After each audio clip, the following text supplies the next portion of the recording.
dan salam sejahtera. Saya Muhammad Elmi bin Zulkifli 271685 ingin membentangkan analisis dan kajian pasaran. Struktur dan piramid penduduk.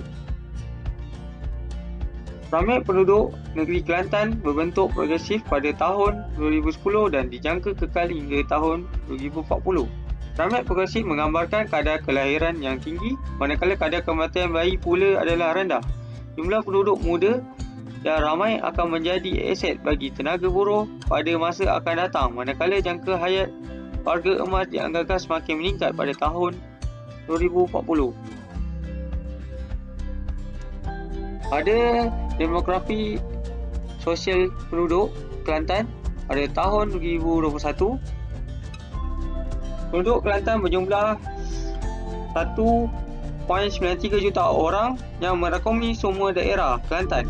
Bagi bilangan penduduk lelaki pula sebanyak 0.98 juta orang dan bilangan penduduk wanita berjumlah seramai 0.95 juta orang pada tahun 2021.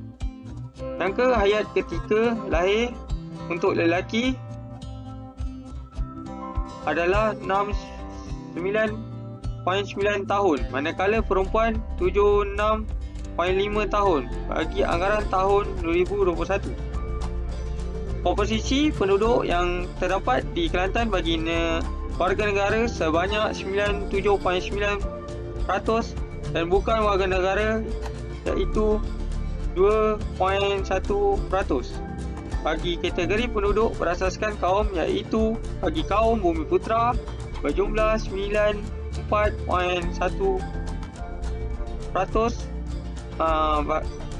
Cina pula berjumlah 3.0%,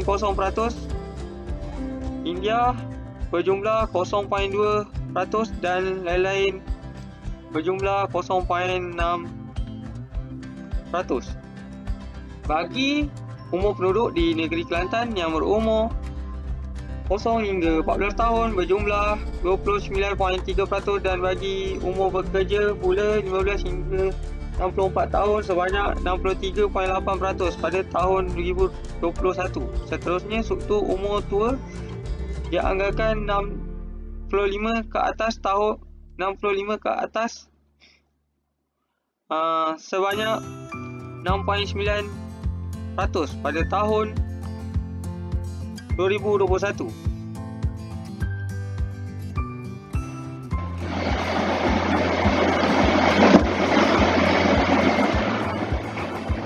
Projek yang akan kami jalankan terletak di daerah Jeli, Kelantan. Bilangan penduduk bagi kaum lelaki di daerah Jeli sebanyak 26.7 pada tahun 2022 dan meningkat kepada 27.1 pada tahun 2021. Manakala bilangan penduduk bagi kaum wanita di daerah Jeli sebanyak 24.6 pada tahun 2020 dan meningkat kepada 25.0 pada tahun 2021. Jadi data pelancong pula. Data pelancong bagi negeri Kelantan bagi bilangan pelawat domestik pada tahun 2018 berjumlah 9,846, namun meningkat lagi pada tahun 2019 iaitu sebanyak 10,986 dan mengalami penurunan pada tahun 2020 yang berjumlah 6,058. Selain itu, perjalanan pelancongan domestik pada tahun 2018 sebanyak 14,238 dan mengalami peningkatan pada tahun 2019 sebanyak 15,911. Pada tahun 2022 ianya mengalami penurunan iaitu yang berjumlah 6,568.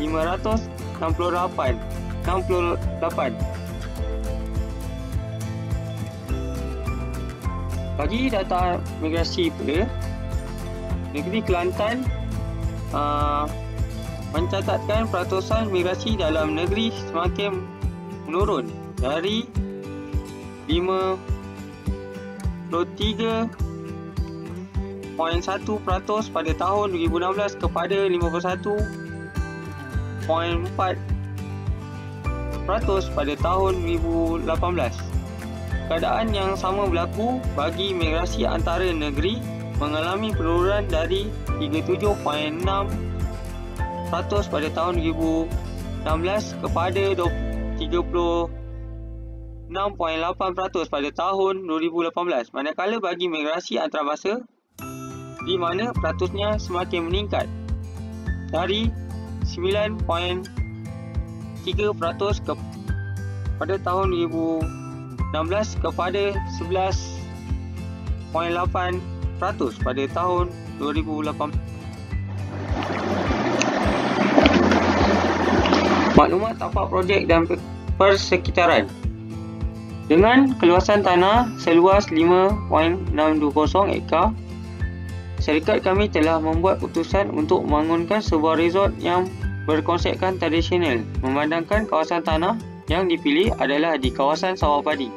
Konsep tradisional ini juga dipilih atas sebab resort yang ingin dibangunkan dikelilingi oleh sawah padi yang menjadikan kawasan tersebut lebih kepada suasana kampung dan sekaligus dapat memberi ketenangan pada pelancong yang bercuti bertujuan untuk menenangkan fikiran. Di persekitaran kawasan ini terdapat beberapa bangunan yang telah dibangunkan. Antara bangunan yang terdapat di kawasan tersebut adalah Hospital Jeli, Klinik Kuala Bala yang berada lebih kurang 15 km dari kawasan tersebut, Sekolah Kebangsaan Lubuk Bongor, Homestay dan Masjid Lubuk Bongor. Dengan adanya Masjid Lubuk Bongor ini, ia dapat memudahkan pelanggan yang memilih untuk menginap di Traditional Nature Resort mengerjakan solat jemaah di masjid tersebut. Selain itu, pelanggan disajikan dengan pelbagai makanan yang tersedia di kawasan berhampiran resort, iaitu kedai makan Kak Jo Mi Celup, dan tidak ketinggalan juga kedai makan yang popular di sana, iaitu Kak Teh Mi Udang Galah. Namun demikian, pelanggan juga berpeluang untuk mengisi masa percutian mereka dengan pergi ke tempat yang menarik yang berada di sana, iaitu Bukit Solah, Gunung Stone dan Gua Ikan. Seterusnya saya akan sambung bahagian konsep plan. Okey. Dalam konsep plan pembangunan ini, yang pertama kami akan membangunkan dewan, yang mana dewan ini adalah bertujuan untuk memudahkan penghujung dalam mengadakan sesuatu majlis seperti perandingan dan mesyuarat. Yang kedua adalah kolam ikan. Kolam ikan ini dibina untuk menceriakan dan mengindahkan lagi kelestarian kawasan chalet. Yang ketiga adalah kami akan membangunkan bilik staf, yang mana bilik staf ini disediakan untuk memudahkan staf yang duduk jauh daripada tempat kediaman mereka. Yang keempat pula adalah bagi. Bagi ini akan ditempatkan berdekatan dengan pintu masuk resort, dan bagi ini disediakan untuk mengambil dan menghantar barangan pengunjung ke chalet yang didaftarkan. Untuk yang kelima, pondok rehat atau gazebo, yang mana ia diletakkan secara berselerak di beberapa kawasan dalam jumlah yang tertentu. Yang keenam, surau. Surau ini dibangunkan di dalam kawasan resort adalah bertujuan untuk memudahkan lagi pengunjung yang beragama Islam untuk solat berjemaah. Bangunan yang ketujuh adalah laluan penyandang kaki beratap. Laluan beratap ini disediakan di beberapa kawasan dalam resort bagi melindungi pengunjung daripada panas dan hujan. Yang ke-8 adalah chalet. Reka bentuk chalet adalah tradisional yang ini ditempatkan secara berselerak di setiap kawasan. Dan seterusnya adalah store, yang mana ia bertujuan untuk menyimpan perkakasan seperti ATV, basikal dan kayak. Yang ke-10 pula adalah taman permainan. Taman permainan ini dibina adalah untuk memberi ruang kepada kanak-kanak beriadah. Seterusnya adalah pondok penggawal. Okey, pondok penggawal ini dibina bertujuan untuk keselamatan dan ia ditempatkan di pintu hadapan dan pintu belakang resort. 12, ia adalah kolam renang. Satu kolam renang besar akan dibina untuk kanak-kanak dan dewasa. Dan seterusnya restoran, yang mana restoran ini ditempatkan di tengah-tengah resort yang menyajikan masakan kampung serta pelbagai masakan panas yang lain. Dan yang ke-14 adalah parking. Tempat ini berada di bahagian hadapan untuk memudahkan para pengunjung mendapatkan parking yang luas dan selesa. Dan yang terakhir adalah kaunter check-in dan check-out, yang mana ia ditempatkan di bahagian hadapan pintu masuk untuk memudahkan pengunjung menempah chalet. Seterusnya adalah plan semasa. Okey, untuk kawasan tapak projek, kawasan tapak projek yang dipilih adalah kawasan sawah padi, yang mana ia mudah dilakukan pembangunan dan pembinaan serta merupakan tanah pamah yang rata. Dan di kawasan tersebut terdapat sungai yang boleh dijadikan kawasan untuk para pelanggan melakukan aktiviti memancing dan beriadah bersama ahli keluarga. Dan yang terakhir, ia berdekatan dengan jalan raya utama dan ia memudahkan pelanggan untuk mencari lokasi resort serta memudahkan kerja-kerja pembuatan resort disebabkan jalan raya utama tersebut memudahkan proses penghantaran barang-barang binaan. Saya akan lanjutkan kepada plan sekitar. Untuk kemudahan yang sedia dibangunkan di kawasan sekitar pembangunan resort ini adalah Sekolah Kebangsaan Lubuk Bongor, Masjid Lubuk Bongor, Klinik Kesihatan Lubuk Bongor, Hospital Jeli Kelantan, Homestay Lela Lubuk Bongor dan stesen minyak. Bagi tempat menjamu selera, terdapat Kak Jah Mi Celup dan Kuotiao Mi Udang Galah. Dan bagi memudahkan pelanggan untuk pergi membuat aktiviti luar, terdapat beberapa kawasan yang sesuai dijadikan sebagai aktiviti luar seperti Bukit Solar, Gunung Stong dan Gua Ikan. Saya akan teruskan kepada penerangan berkaitan dengan rancangan susun dan komponen pembangunan.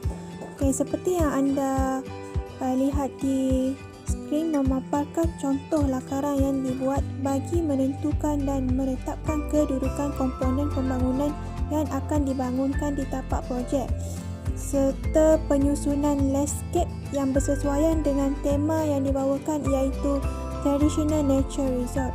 Tambahan pula, tapak projek ini menghubungkan dua jalan iaitu jalan utama dan jalan kampung. Lakaran perancangan projek dibuat untuk memudahkan atau memberi gambaran yang jelas berkaitan dengan pembangunan yang ingin dibangunkan di kawasan tapak projek. Oleh itu, terdapat 7 struktur bangunan yang akan dibangunkan atau dibina di tapak projek. Namun begitu, kebanyakan reka bentuk bangunan banyak menggunakan kayu iaitu papan syera untuk menekankan konsep dan tema tradisional iaitu Traditional Nature Resort di tengah sawah padi. Reka bentuk yang pertama ialah reka bentuk chalet yang memaparkan dari pandangan sudut hadapan dan belakang. Reka bentuk chalet lebih bertemakan kepada tradisional dengan struktur bina yang diperbuat daripada kayu yang terpilih untuk memberi atau mewujudkan suasana kampung yang damai dan nyaman. Oleh itu, terdapat beberapa perkakas perabot dan barangan elektrik yang disediakan. Antaranya ialah katil queen, televisyen, almari dan kemudahan air panas. Seterusnya, dewan yang dilihat daripada pandangan sudut kiri. Dewan ini dibina untuk memberikan kemudahan kepada para pengunjung untuk menjalankan atau membuat sesuatu majlis atau program yang dilakukan secara tertutup bersama ahli keluarga dan rakan-rakan yang hadir ke resort ini. Dalam masa yang sama, kemudahan parking yang luas serta jaminan keselamatan turut disediakan kepada para pengunjung yang berkunjung ke resort ini. Seterusnya, surau juga dibina dengan reka bentuk yang unik dan menarik serta memberi kemudahan kepada para pengunjung Muslim untuk menunaikan ibadah solat. Selain itu, bilik staf turut dibina di dalam resort ini bagi memudahkan pekerja-pekerja di sini untuk berehat atau tinggal buat sementara waktu di sini sekiranya kediaman mereka jauh daripada kawasan tempat kerja. Okey, seterusnya bagi reka bentuk restoran pula lebih berkonsepkan kepada moden. Akan tetapi makanan yang disediakan adalah terdiri daripada makanan tradisional Kelantan yang hanya terdapat di restoran ini sahaja. Akhir sekali, kaunter untuk check-in dan check-out ditempatkan di pintu hadapan restoran di pintu hadapan resort bagi memudahkan pengunjung membuat pendaftaran bilik. Itu sahaja daripada saya. Saya serahkan kepada pembentang yang seterusnya. Assalamualaikum dan salam sejahtera. Saya Muhammad Zulsaini bin Muhammad Aslan dengan memegang kad Magic 2782338. Saya di sini akan membentangkan berkaitan dengan kos projek bagi membina resort. Okey, pertama sekali kita akan melihat kos bayaran kepada pihak berkuasa, iaitu pejabat tanah. Jadi iuran yang dikenakan ialah bagi memfail permohonan yang dikenakan adalah RM100. Untuk pembayaran iuran untuk boran pula adalah RM4. Bagi pelan surihan, cas yang dikenakan adalah RM40. Bagi penukaran kepada jenis pembangunan yang melebihi 10,000 meter persegi adalah RM1,480.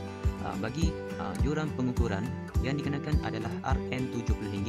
Di sini pengukuran pihak jabatan tanah akan datang ke tapak projek untuk mengukur keluasan tanah. Jadi cas yang dikenakan adalah RM70. Bagi yuran pengesahan dokumen pula adalah sebanyak RM60. Jadi jumlah keseluruhannya adalah RM1,754.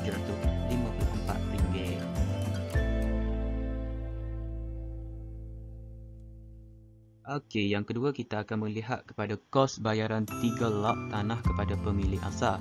Jadi untuk membina resort ini kita menggunakan 3 lot tanah, iaitu daripada pemilik asalnya adalah orang kampung.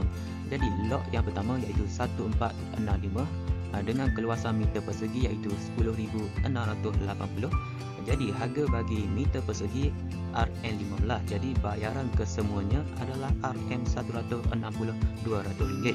Jadi bagi lot yang kedua iaitu 1466 dengan keluasan meter persegi iaitu 5,866.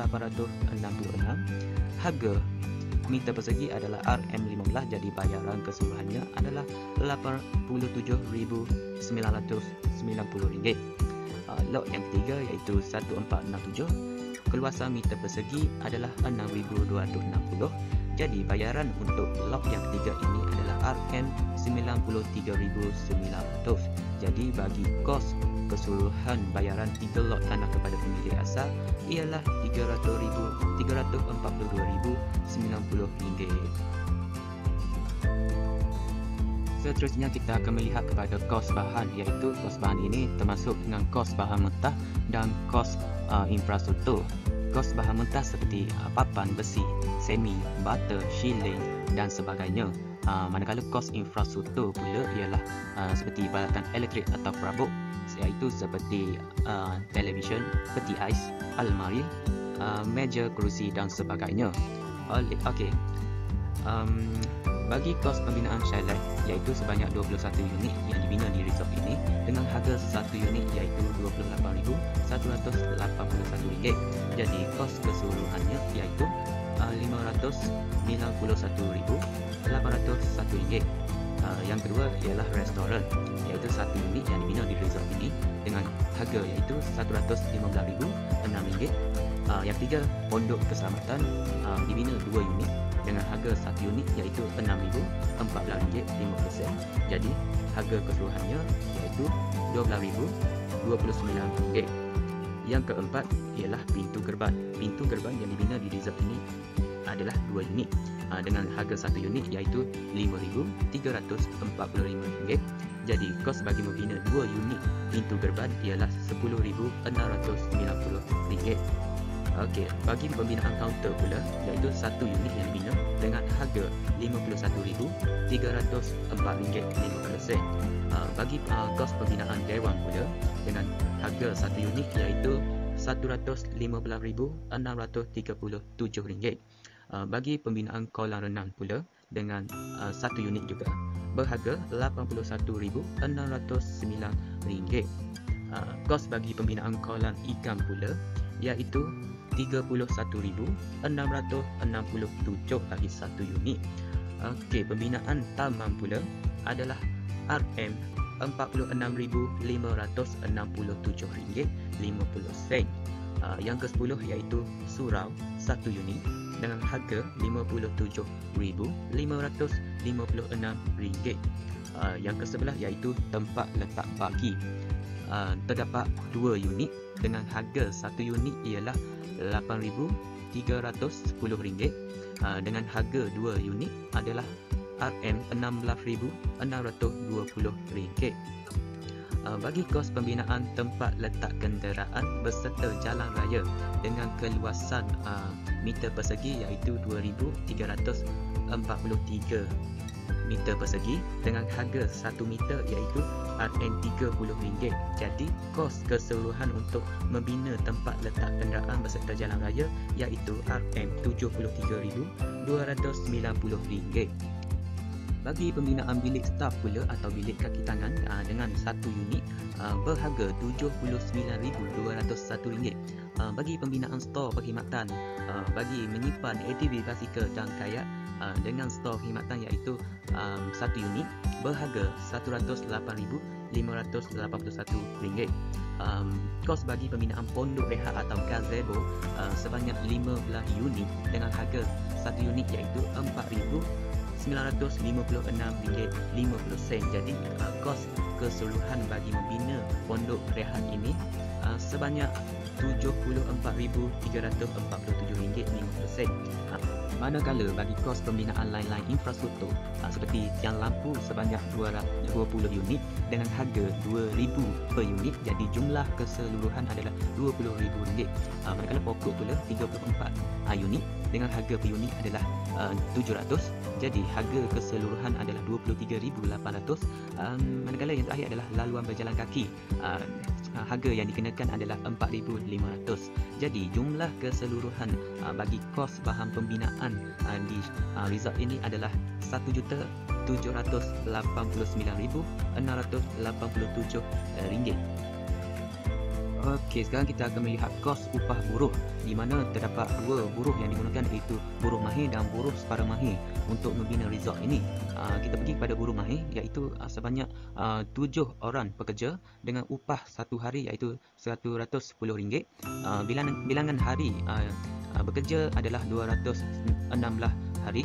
Jadi jumlah keseluruhan untuk membayar gaji buruh mahir adalah RM166,320. Buruh separa mahir pula iaitu sebanyak 45 pekerja, upah satu hari iaitu RM70. Bilangan hari kerja juga sama 216 hari.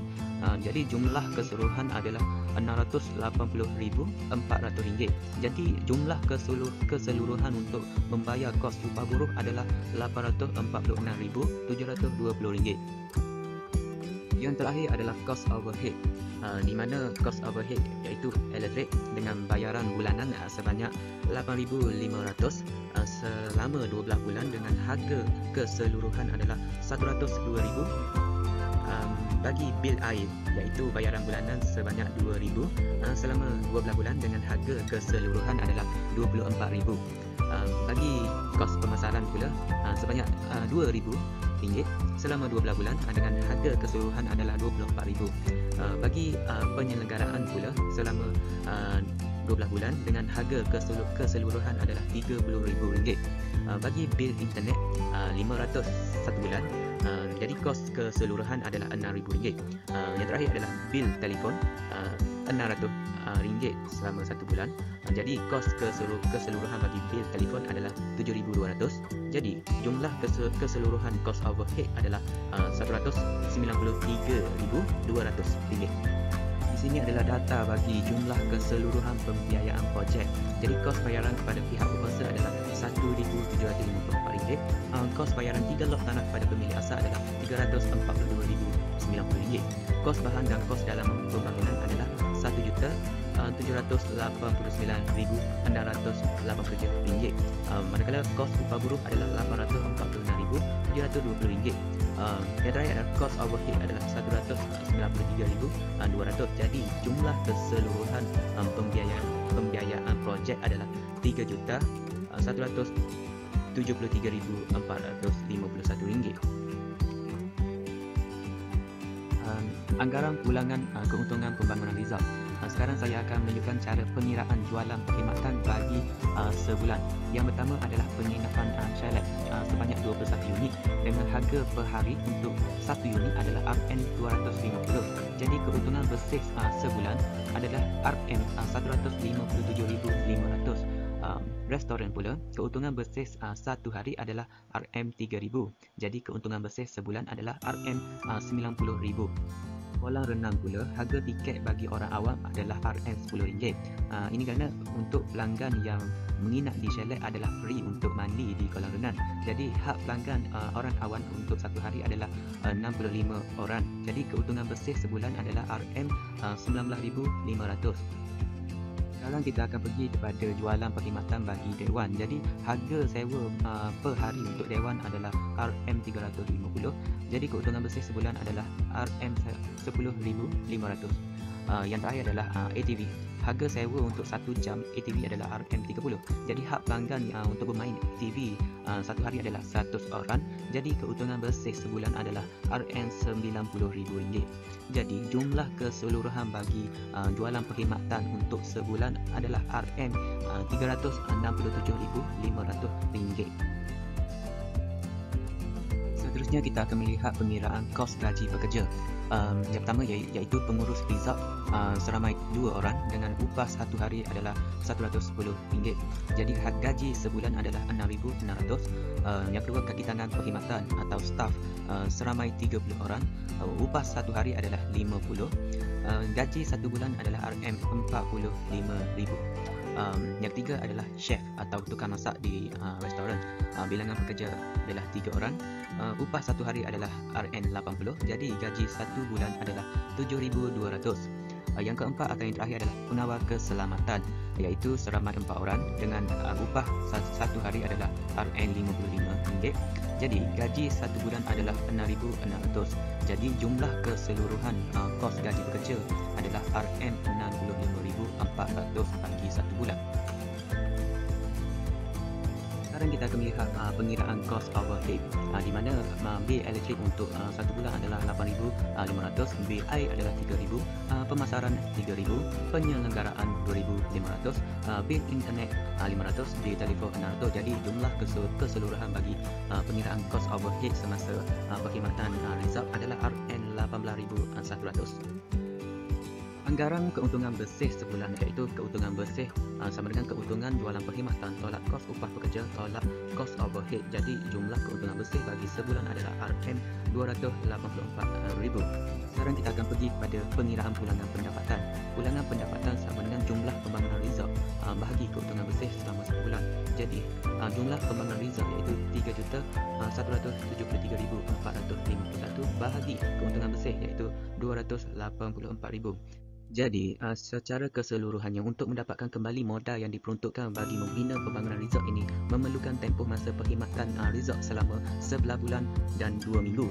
Dan bagi mendapatkan hasil keuntungan pulangan pembinaan resort ini memerlukan tempoh masa 23 bulan atau dianggarkan selama 2 tahun. Baiklah, yang seterusnya adalah tempoh dan pelaksanaan projek pada tahun 2021. Pembinaan resort ini telah memakan masa selama 9 bulan sehingga projek ini siap dirasmikan dan dibuka kepada pelancong domestik dan antarabangsa. Seperti yang dapat dilihat pada slide ini, pada bulan pertama iaitu Februari tahun 2021, aktiviti yang kami lakukan adalah melawat kawasan yang dipilih untuk dibangunkan sebuah resort dan seterusnya menjalankan aktiviti meratakan tanah dengan menggunakan jentera pengkaut. Setelah berjaya meratakan tanah, aktiviti memasang cerucuk di kawasan tapak pembinaan pula dilakukan. Seterusnya pada bulan Mac pula, kami telah menanam pokok di sekeliling resort. Penanaman pokok dilakukan sejak awal bagi memberi masa yang cukup untuk pokok tersebut tumbuh matang dan cantik ketika resort dibuka kelak. Seterusnya, aktiviti menggali tanah bagi memasang sistem pepaipan turut dijalankan. Pada bulan Mac juga, kami telah memula membina bangunan restoran dan juga dewan. Pembinaan restoran dan dewan ini telah mengambil masa selama 2 bulan untuk disiapkan. Manakala pada bulan Mac yang sama juga, kami telah memulakan aktiviti membina chalet untuk penempatan pengunjung. Pembinaan chalet telah mengambil masa selama 3 bulan iaitu berakhir pada bulan Mei. Seterusnya, pada bulan Mei dan Jun terdapat beberapa aktiviti yang telah dilaksanakan iaitu membuat satu bilik ataupun ruang khas kepada staf di resort kami dan membina surau serta membina stor bagi menyimpan ATV, kayak dan basikal untuk kegunaan aktiviti outdoor. Pada bulan Julai pula, kami telah mewujudkan taman mengikut landscape yang telah ditetapkan dan sekaligus menghias taman tersebut. Taman ini dibina bagi memberikan keselesaan kepada pengunjung yang menginap di restoran kami kerana pengunjung dapat beriadah bersama keluarga di taman yang disediakan. Seterusnya, kaunter pendaftaran dan parkir berbumbu untuk kenderaan juga telah dibina pada bulan Julai. Seterusnya, pada bulan Ogos, kami telah membuat parkir untuk bagi dan membina pondok bagi pengawal mengawal aktiviti yang berjalan di resort. Seterusnya, pada bulan yang sama juga, aktiviti menggali tapak untuk membina kolam ikan dan kolam renang dilakukan. Manakala antara aktiviti yang dijalankan pada bulan September pula adalah memasang sistem penapisan air untuk kegunaan kolam ikan dan kolam renang, serta membina jambatan pada kolam dan membuat tempat rehat di sekitar kolam. Pada bulan September juga, kami telah memasang sistem elektrik untuk kegunaan resort, membina kemudahan jalan raya dan mewujudkan lorong untuk pejalan kaki. Manakala pada bulan Oktober, banyak aktiviti yang telah dijalankan bagi memperoleh hasil akhir projek kami. Antaranya adalah membina pintu masuk untuk resort, mengecat ke semua bangunan yang terdapat di resort, membawa masuk perabot dan menyusun atap perabot, serta mengisi air di kolam ikan dan juga kolam renang. Akhir sekali, kami memulakan aktiviti pembersihan kawasan resort setelah aktiviti pembinaan selesai. Aktiviti pembersihan dilakukan disebabkan pihak kami amat mementingkan aspek kebersihan agar pengunjung selesa untuk datang menginap di resort ini. Pada bulan Oktober, iaitu bulan terakhir bagi tempoh pelaksanaan projek ini, kami juga telah menentukan tarikh perasmian pembukaan resort. Kesimpulannya, projek bangunan yang dirancang untuk dibangunkan di kawasan tapak projek berpotensi untuk dibangunkan dan dimajukan disebabkan oleh banyak daya sokongan dan kemudahan sedia ada berdekatan dengan tapak projek. Pembangunan resort di tapak projek daerah Jeli, Kelantan banyak menekankan dan memperlihatkan struktur seni bina atau reka bentuk secara tradisional. Hal ini dikatakan demikian kerana resort yang dirancang untuk dibina adalah terletak betul-betul di tengah sawah padi serta terletak di kawasan pedalaman atau perkampungan. Jelaslah bahawa pembinaan sesebuah bangunan itu sesuatu kawasan perlulah selari dengan keperluan dan kehendak masyarakat setempat. Penggunaan tradisional nature resort di kawasan tersebut bukan sahaja dapat mempromosikan dan memajukan sektor pelancongan di negeri Kelantan, bahkan dapat mewujudkan peluang pekerjaan kepada penduduk kampung yang tinggal di kawasan tersebut. Tambahan pula, melalui pembinaan projek ini juga dapat meningkatkan kos sara hidup penduduk di kampung Bala melalui pelbagai aspek ekonomi, sosial dan pengangguran. Justru itu, untuk mendirikan pembinaan di kawasan tersebut perlulah diberikan penelitian dan pemerhatian rapi supaya tidak memberi masalah negatif terhadap alam sekitar dan berpotensi untuk menyelesaikan permasalahan yang wujud di kawasan tersebut. Sekian, terima kasih.